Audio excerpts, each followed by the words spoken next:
Hello all and welcome to this AWS Quick Tip. One of the most commonly asked questions is how do I easily access my frequently used AWS services?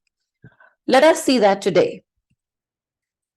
This is my console, and as you can see, all AWS services are enlisted here.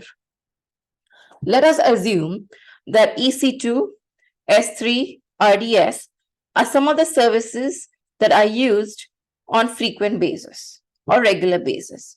You could have some other set of services as well. So how do I go about using these services at ease? Let us see that. So if you go over here on services, click on services, then click on favorites. Typically, whatever services that are your favorites will appear here. So now let us go ahead and look at compute. And this is EC2.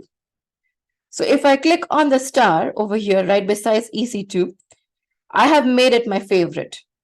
Similarly, if I go to storage and I go to S3, again, if I click on this particular star, you'll see the color of the star changing. Now it's become my favorite. Similarly, if I go to database and I go to RDS and I click on the star besides it, again, RDS has now become my favorite.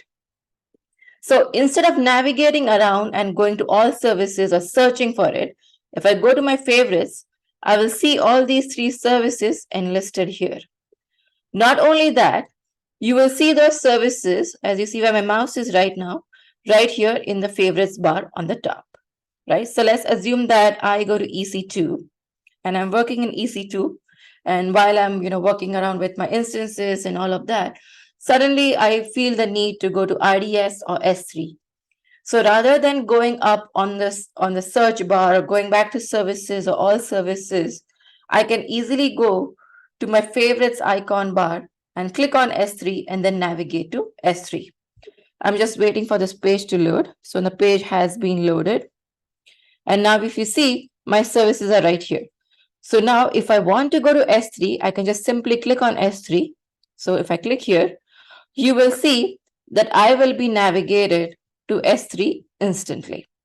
So this way, you can go to a very specific service that you use on frequent basis or regular basis easily without looking for it, searching for it, or even going to the favorites menu. You can just go directly from your favorites bar. So hopefully this was helpful. Thank you.